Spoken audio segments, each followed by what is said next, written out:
आपने बताया कि जो किडनी पेशेंट हैं जिनका डायलिसिस होता है, हाँ, वो किस तरह से डायलिसिस से बच जाते हैं और किडनी जो है प्रॉपर वापस हील हो जाती है, क्योंकि मोस्टली हमने देखा है कि जिसकी किडनी खराब हो गई वो ट्रांसप्लांट ही कराता है या मर जाता है। ये एक इम्पॉर्टेंट बात है जो मैं आपको बताना चाहता हूँ ताकि आप इसको उन लोगों तक पहुँचाएं जिनको इसकी ज़रूरत है। ऐसे बहुत सारे लोग हैं लाखों में जो हर दूसरे दिन या तीसरे दिन डायलिसिस कराते हैं।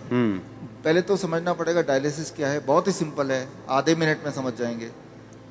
आप जो भी कुछ खाते हैं पीते हैं उसमें कुछ चीज़ें बॉडी उपयोग में लाता है, एनर्जी में कन्वर्ट करता है, कुछ चीज़ें बॉडी यूज़ नहीं कर पाता है, तो आप यूरिन पेशाब के रास्ते उनको बाहर फेंक देते हैं।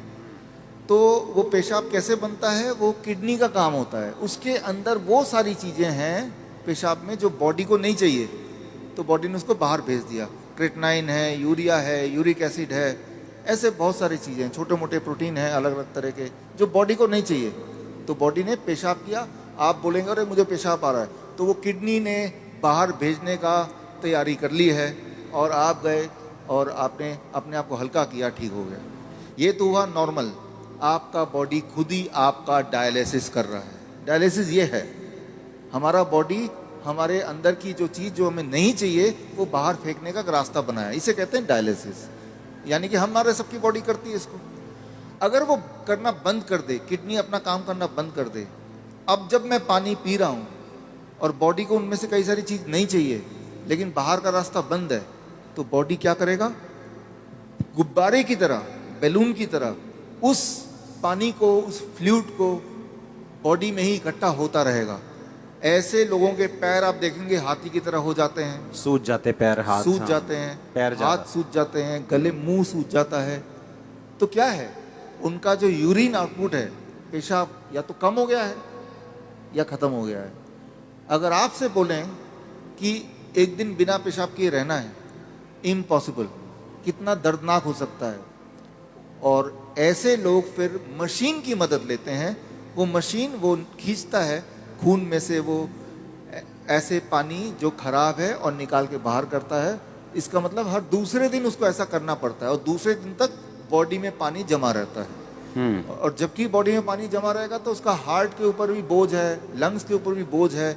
हर दिन वो कमज़ोर होता जा रहा है, हर दिन वो मरता जा रहा है, डायलिसिस कराने के बावजूद भी या डायलिसिस कराने की वजह से भी, क्योंकि डायलिसिस भी किडनी को और फर्दर खराब करती है।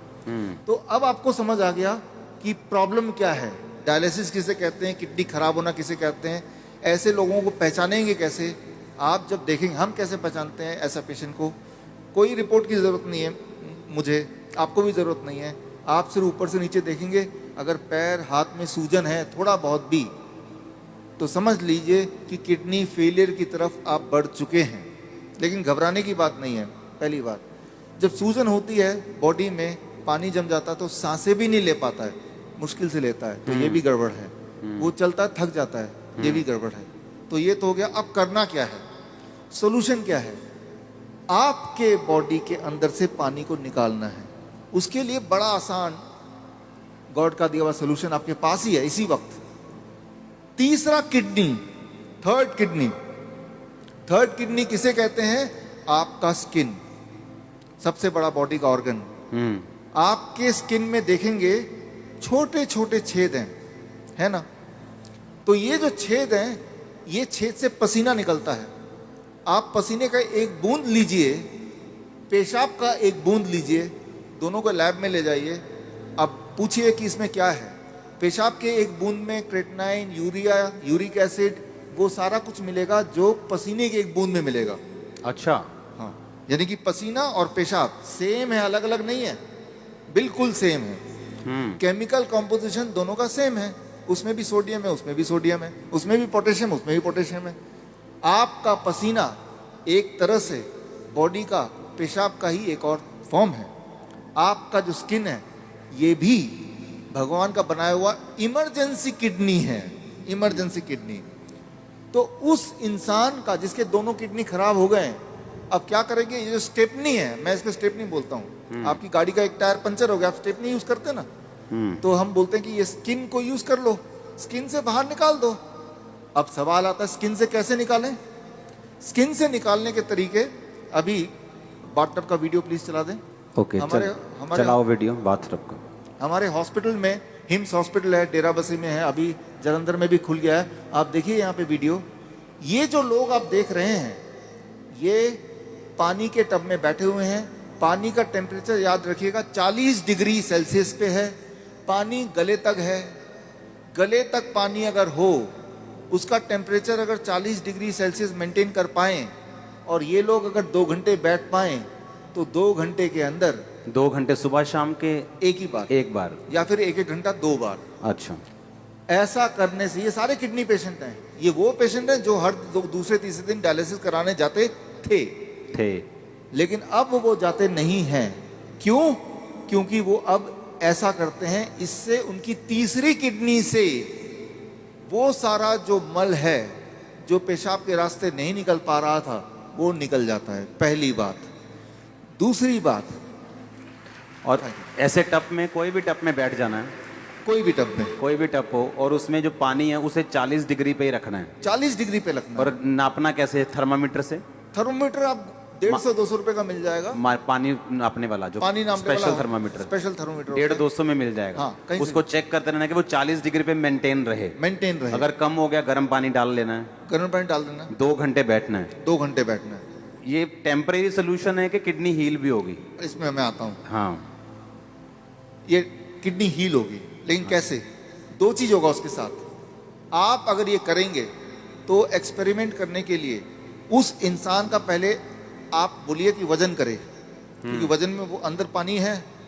2 घंटे बाद दोबारा वजन करेंगे तो आधा किलो, 1 किलो, 1.5 किलो वजन कम मिलेगा। मतलब बाहर आ गया, वो बाहर आ गया। पहली बात।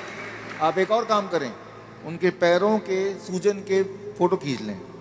2 घंटे बाद दोबारा देखें, अरे सूजन कहाँ गया? अरे बाहर चला गया, उसको बॉडी ने बाहर भेज दिया।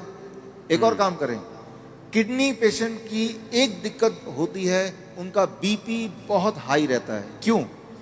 गुब्बारे को जैसे फुलाएंगे तो प्रेशर बढ़ गया ना, तो बॉडी भी तो गुब्बारे की तरह फूल रही है, पानी अंदर डल डल के, तो प्रेशर बढ़ता जा रहा है। तो चाहे कितनी भी दवा खा लें किडनी का पेशेंट, प्रेशर उनका बहुत ज्यादा होता है, ब्लड प्रेशर। अच्छा, लेकिन तो अब पहले प्रेशर नाप लें, ज्यादा ही मिलेगा 200/100।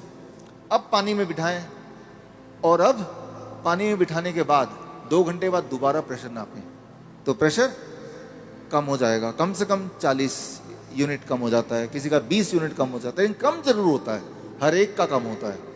तो जो मेन सिम्टम होते हैं किडनी पेशेंट के, वो सारे सिम्टम एक क्लासिक सिम्टम होता है। मोस्टली बोलते हैं कि किडनी आपकी श्रिंक हो गई है जी, किडनी सुंगड़ गई है, सिकुड़ गई है, वो काम नहीं कर रही। हाँ, वो फिर से बढ़ेगी कि नहीं बढ़ेगी? ऐसे ही रखना पड़ेगा पेशेंट को? ये बड़ा इंटरेस्टिंग है। ये सवाल बहुत सारे पेशेंट ठीक होने के बाद भी पूछते हैं।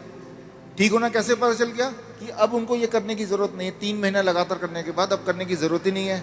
अब पेशाब भी नॉर्मल हो रहा है, सूजन भी नहीं आ रही है, ब्लड प्रेशर भी नॉर्मल है, यानी ठीक हो गया। लेकिन वो क्रिएटिनिन और यूरिया, क्रिएटिनिन भी नॉर्मल आ गया, यूरिया भी नॉर्मल आ गया, यूरिक एसिड भी नॉर्मल है, सारा कुछ नॉर्मल हो गया। हाँ, ब्रीदिंग भी नॉर्मल है। साइज किडनी का। अब आता है साइज।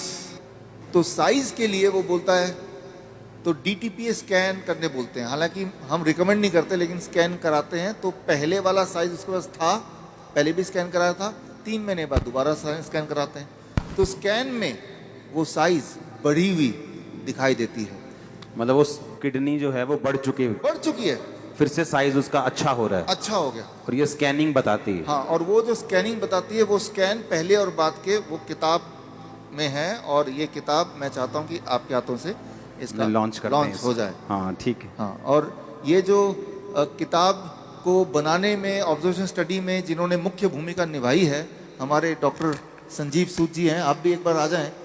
डॉक्टर गगन है, ये भी आ जाएं। दयानंद आयुर्वेदिक कॉलेज में इन्होंने हमारे साथ मिलके हमें मदद करते हुए इस चीज़ को दुनिया तक पहुंचाने के लिए काम किया। प्लीज़ आ जाएं। डॉक्टर अनु, प्लीज़ कम। किताबें और भी हैं, 2 ले आते हैं। इसका नाम है प्रत्यारोपण, यानी किडनी ट्रांसप्लांट का अंत। किडनी, आपकी खुद की किडनी ही काम करेगी, किसी और की किडनी की कोई आवश्यकता नहीं है। भगवान का दिया हुआ किडनी, उसी को स्टार्ट करना है, उसी को काम करना है। तारीफ करो सब। Thank you, thank you, thank you. अच्छा, हमने कितने ऐसे लोग आपके लोग मोहल्ले में ऐसे आपने देखे होंगे जो किडनी ट्रांसप्लांट नहीं करा सकते, डायलिसिस नहीं करा सकते, मर जाते हैं। देखे कि नहीं देखे? चर्च में हील होते हमने देखे हैं, लेकिन जो बहुत से लोग हैं जो यीशु मसीह को नहीं जानते हैं, हमने हॉस्पिटल्स में देखा है।